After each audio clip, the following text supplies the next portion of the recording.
if you don't get singularly focused in your business, one thing, and sell the shit out of that, you are going to struggle forever until you get singularly. And the reason being is it's so much effort to get a business off the ground and get it to a place of sustainability with monthly recurring revenues and the likes, that any portion of your mental game that you diverge from one singular business, you're diluting everything. Hi, I'm Erin Marcus, former corporate executive turned entrepreneur and founder and CEO of Conquer Your Business. Welcome to the Ready Yet podcast. We're excited to bring you more than 100 episodes of interviews and insights designed to help entrepreneurs get the financial and emotional freedom they need in order to build a business and a life they're proud of.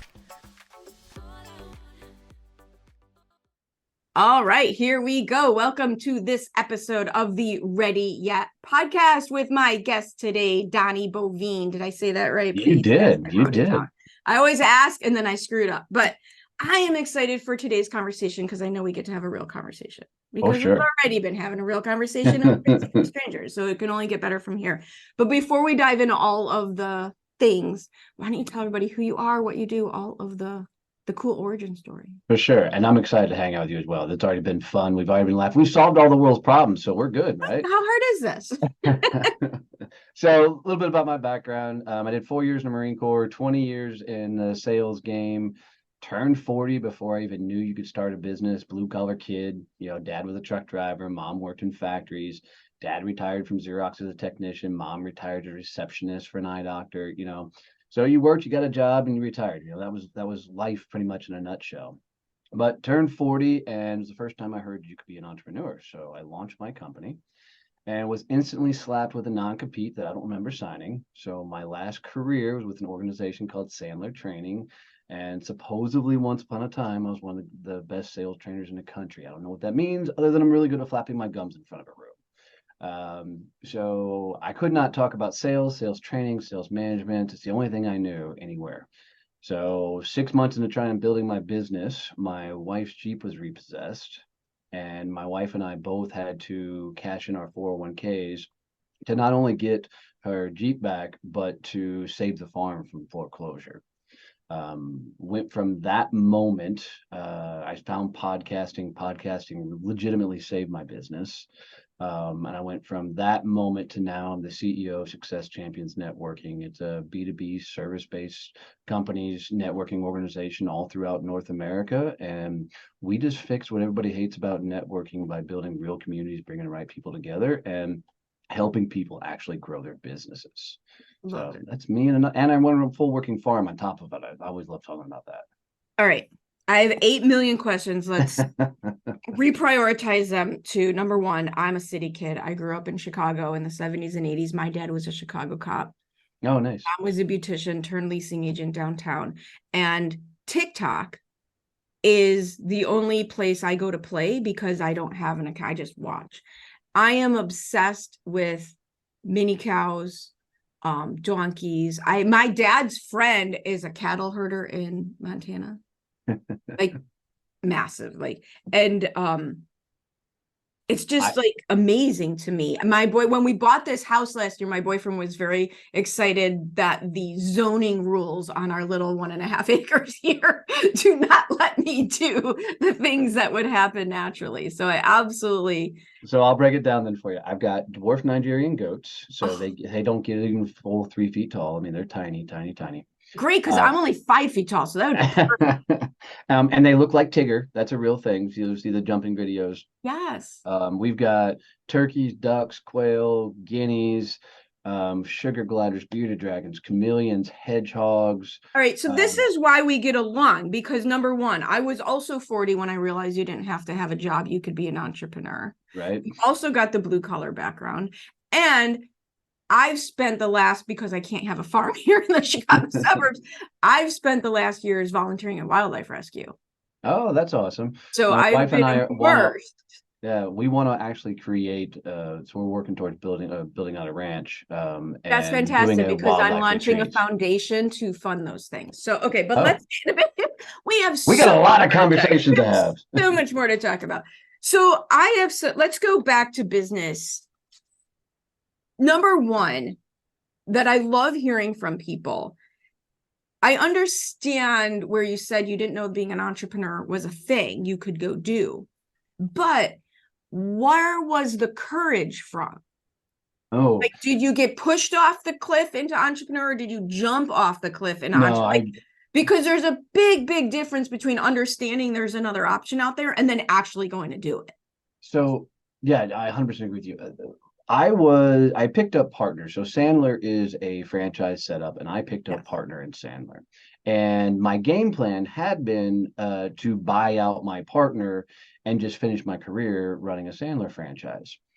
And during a fateful dinner, me and my then business partner had gone out to dinner, and he said something that just changed the trajectory of my life forever.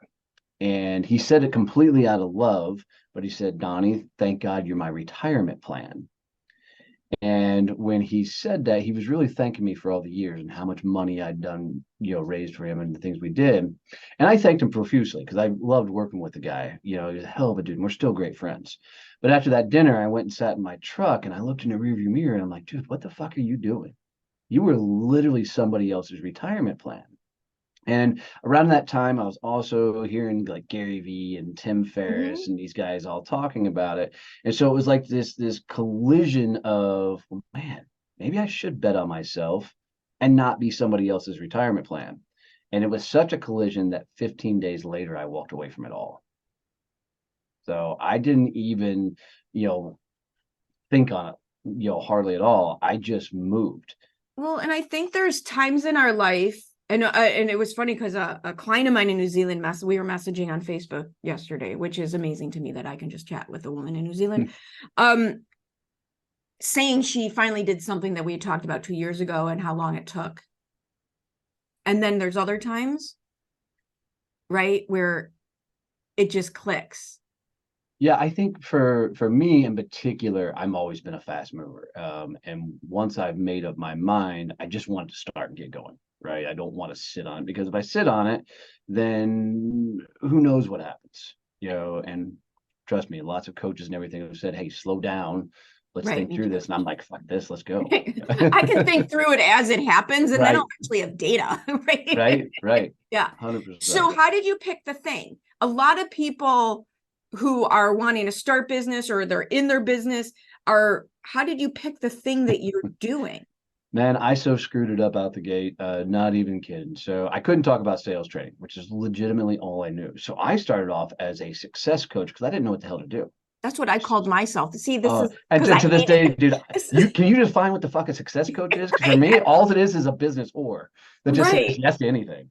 Um, So true.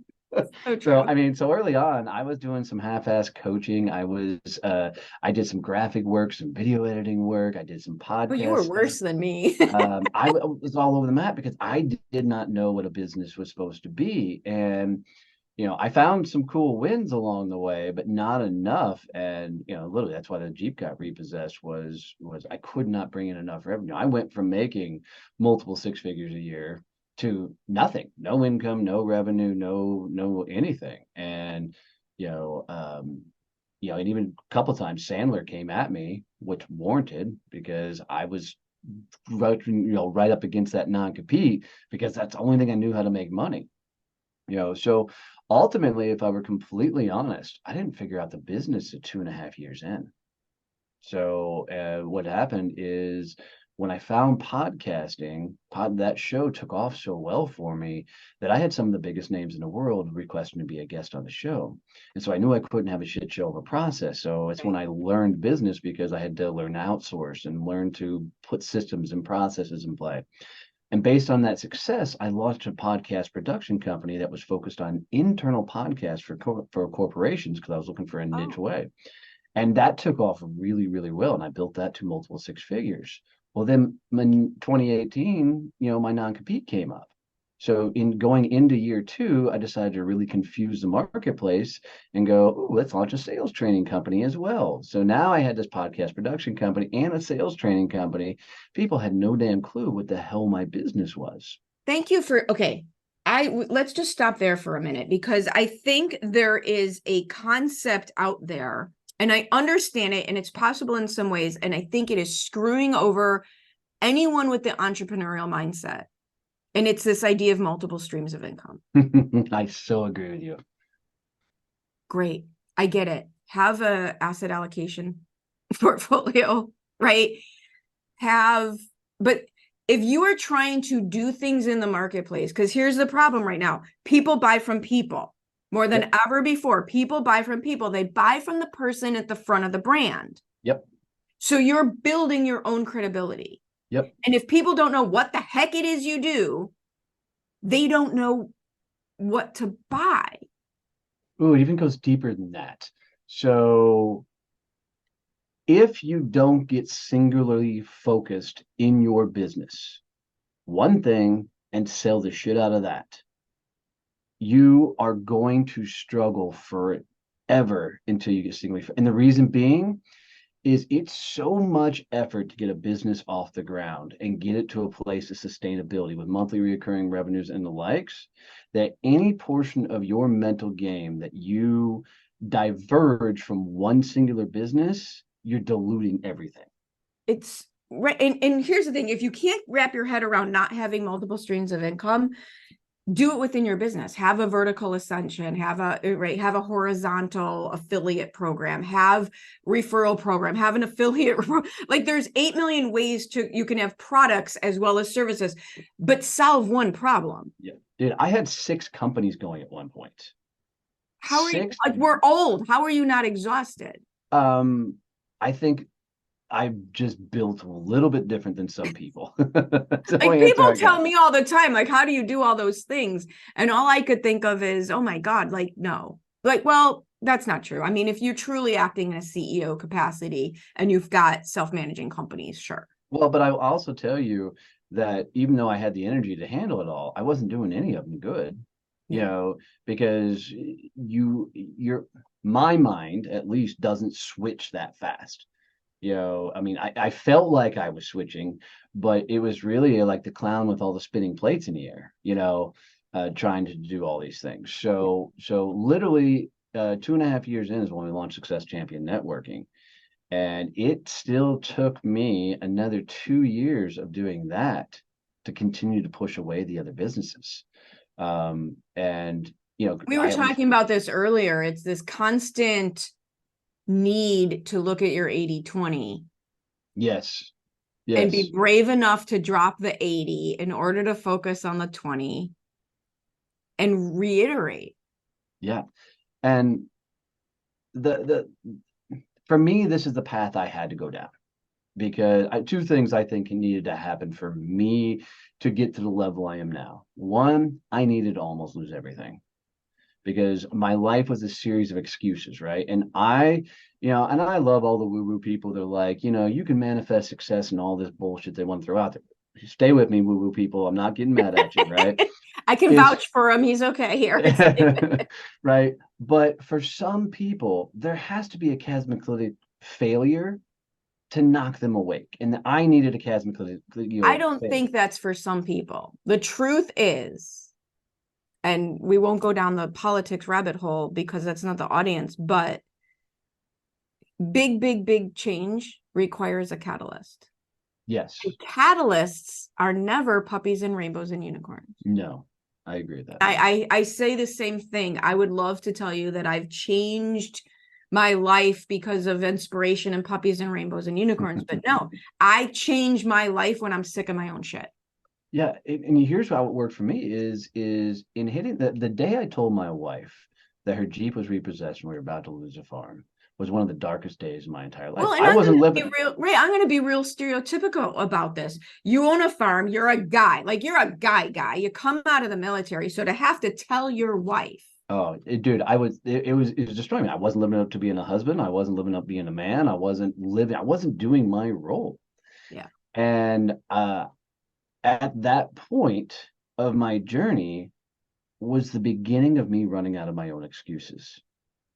right? And I think that's the magic that has to happen for a lot of people. When you work for somebody else, man, excuses come easy. Like you can legitimately say, well, the sales are down because the economy sucks, marketing's off, right? They're real excuses. But when you run a business, you don't get those excuses. That's it. It all stops right here. Right. People are like, what's the biggest problem in your business? Me. Yes, every time. Me. You Yeah. know, and Alex Hormozy, love him or hate him, has a phrase that I love, and it's your business works on you more than you'll ever work on your business. It's so true. And I hope you're enjoying this episode of the Ready Yet podcast brought to you by Conquer Your Business. With decades of experience, Conquer Your Business creates business and branding strategies that build multiple 6- and 7-figure businesses. And we don't just show you what to do. We have an entire team of people available to help you do it, strategy and implementation. You can learn more and reach out to us by visiting conqueryourbusiness.com. I just said that this morning. It's not, the biggest mistake people make in trying to grow their business is they think that they get the business and then they become the person who has the business. And it's completely the opposite. You have to become the person who can have the money before you get the money. You have to become the person who's visible before you get to be visible. Like every single freaking time. yeah, I mean, I can tell you that as I've gone through, I grew up in the self-help game, right? And the self-help game Did is I love not. you. Man, I read books, I went to conferences, I was doing all the things trying to figure out, okay, how do I manifest this life? There is no manifesting life per se. What there is, and there's not fake it till you make it either. I want to make sure that's clear. There's no, fake it till you make it just means you're lying to yourself. Now, there is do the work and become the work. So for me, I didn't know what it meant to be a CEO and run a company. So, but I understood the mechanics of I had to be the face of my company. I had to have a personal brand out in front of me that allowed people to recognize me. And one thing I understood from my years in sales is the clients belong to the salesperson, not the company. Oh, Because when so a true. salesperson leaves a company, the clients own the relationships. They're coming with them, Right. whether it's right then or after the non-compete's done. Either way, they're coming along for the ride. So your personal brand's the only thing you can take with you, no matter where you go on this journey. And so if you're not working on that personal brand, somebody's already telling the stories about you. They're just not the right stories that need to be told. Right. So your personal brand is literally the stories people bring and how they bring your name up in the conversations.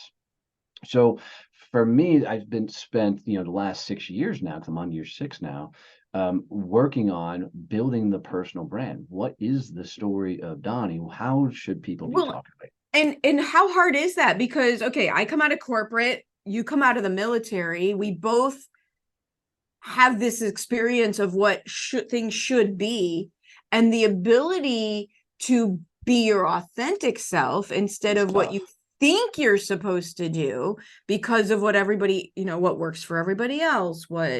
How is a female supposed to look? How is a guy supposed to act? Like all of those things.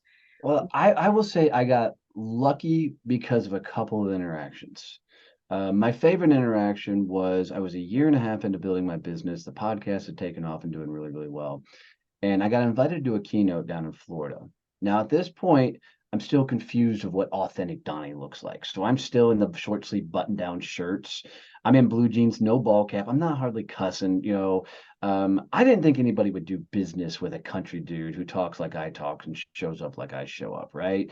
And I just, the corporate world told me that that dude should never show up. Like in corporate world, I was told you can't say y'all, you can't have any twangs because it makes you sound like a fucking moron, right? So for me, there was the two lives I lived, the corporate world and then home life. And I never thought that who I actually am, people want to do business with that. So I'm invited down to this keynote and literally 400 people in the audience. And right as they get ready to start announcing me, the guy who paid me 25 grand to come down and be this keynote grabs me by the arm. Now I'm a United States Marine. I don't want to sound like a tough guy, but don't walk up and grab Don't me, touch me. right? I'm only um, 5 feet tall with no military experience. right. Don't touch me either. Yeah. Yeah. But he goes, Donnie, I need a favor. I said, okay, what's the favor? He goes, don't go full Donnie. I said, what does that mean? He goes, I'm afraid you're going to upstage me. And I said, dude, that is the dumbest thing you could, and they're calling my name now to come up on stage, right? I'm like, that is the dumbest thing you could have ever said to me before you go up on stage. So I yank my arm out of his and I run up on stage. And I'd never done this in my entire life. And I run out, I throw my arms aside and I say, where the fuck are all my badasses at? And like 95% of the room comes out of their chair and fucking explodes, right? And I've noticed there was a table in the far back left corner, and I had just offended them to their soul. Cross arms, pissed. They couldn't believe anybody would talk like that. And I learned two things in that moment. First, that was the first time I'd ever shown up as me in a corporate public setting. Second, I just figured out how to find my people, my tribe. And I didn't need those five people in the far back left corner. I needed these people that were right here, that I had just hit them with their message that broke through their bullshit, existence of a life, and I hit them right where they needed to be hit. And so from that point forward, the world got introduced to the guy in the ball cap that wears t-shirts, and shows up and shares everything I screw up and break in business. Yeah.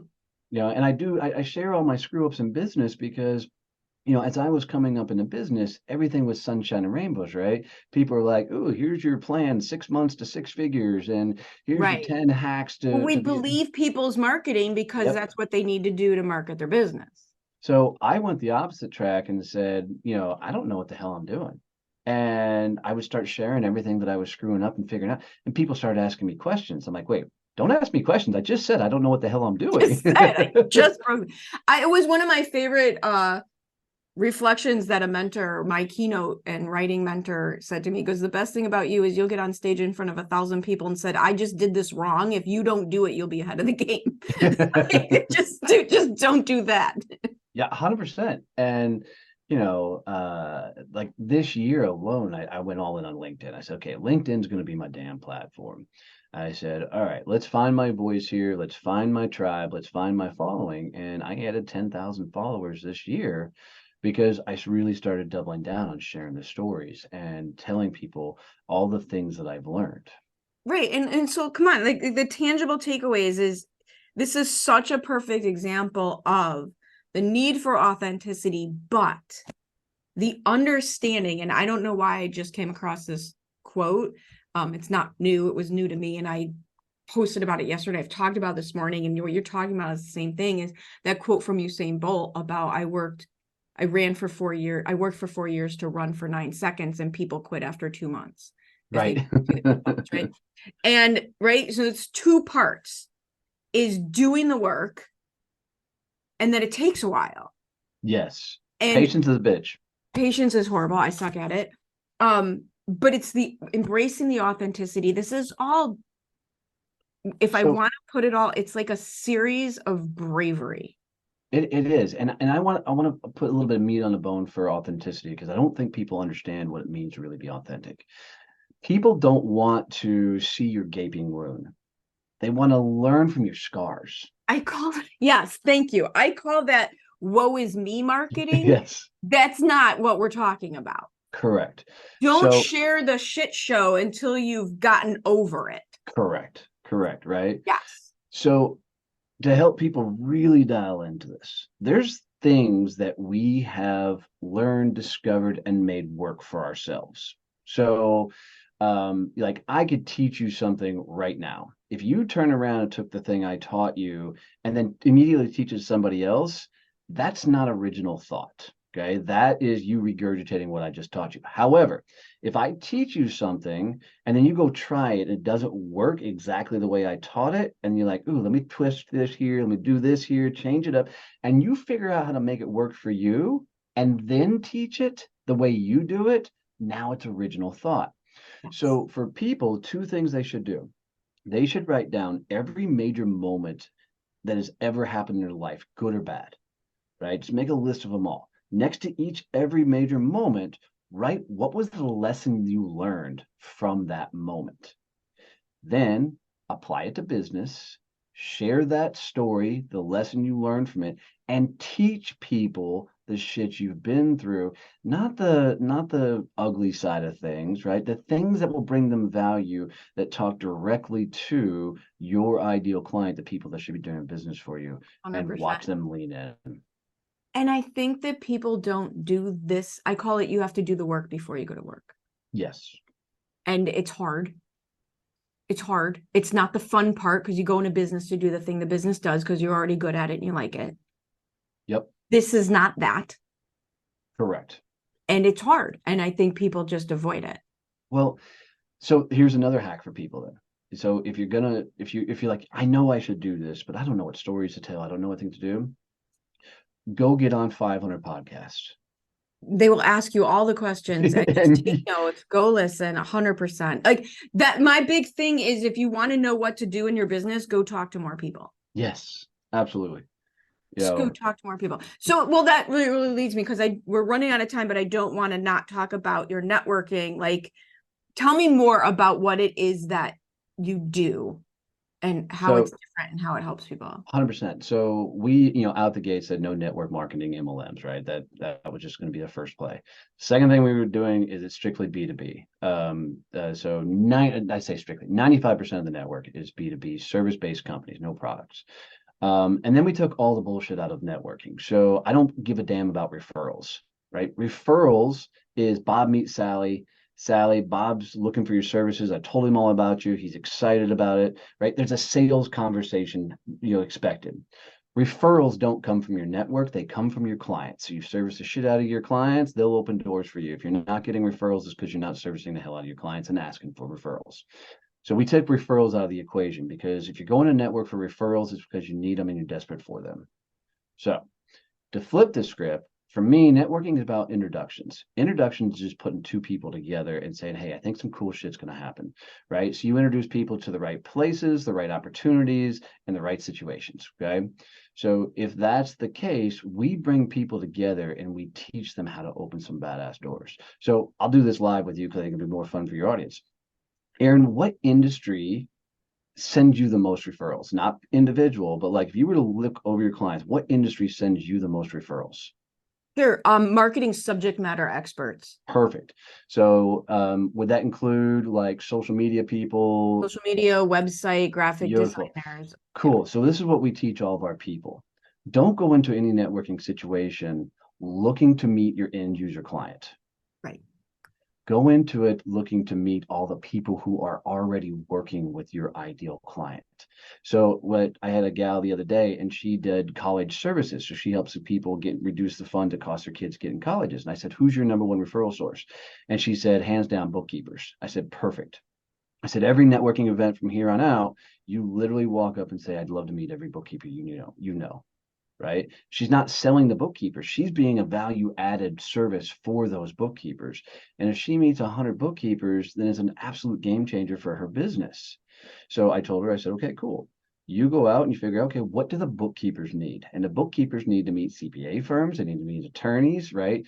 And I said, you go make a collection of these CPAs, these attorneys, who the bookkeepers need. And then you go sit with every one of these bookkeepers and you literally say, who do you need to meet? And as soon as they do, you make them 5, 6 introductions right on the spot, right then and there. And then you say, can I tell you who I really like working with? And watch them open up some amazing doors for you and get you into some amazing conversations because you brought them value. I love Now, it. yeah, now imagine you have a group of 20, 30 people that understand this philosophy, all focused on going after B2B service-based businesses. It's an absolute game changer. Yeah, I love it. More things we have in common because one of the things that I say to everybody every time I meet it, what do you need? Who do you need to meet? And what makes me crazy is how many people, because again, I talk to probably 20 new business owners a week and maybe 5 or 6 of them will answer that question. Yeah. I talk to 1 million people. I'm asking you who you want. And it's because people are not ready to answer it. And it's because most people either A, don't really want to be a salesperson, or B, they don't really want to build a successful business because they're worried that the pressure it's going to put on them to perform and show up is going to expose who they really are. And what they don't understand is by actually going through that moment, going through that pressure, you absolutely become everything that you want to become, but people won't put themselves in a position to win like that. All right. We could go on. We'll do round 2. So Seriously. So if people want to continue this conversation with you and learn about your networking groups and all of the amazing things that you have going on, what is the best way for them to find you? Easiest way to get to me is text the word success to 817-318-6030. That's text the word success to 817-318-6030. That'll send you, it asks for your email. It's going to send you some fun training videos, but it'll also send you all my social media, all the things that we're doing. But guys, do me a favor. If you hung out with me and Erin this long and you got any value out of this, any tips or tricks out of this, do her the favor of taking a screenshot of wherever you're listening or watching this, post it to social media, tag us both. I promise if you tag me, if I see it, I will come comment and let the world know that you're into this. And it also really helps her to know that this is the kind of content you guys are looking for. You can find you more people like Donnie, though. I don't think that's I'm a pretty unique individual. Awesome. Thank you so much for your time, your My energy, your honor. insight, your authenticity, your stories. Absolutely love it. Thank you so much. Totally my honor. Thank you. All I want, all I want.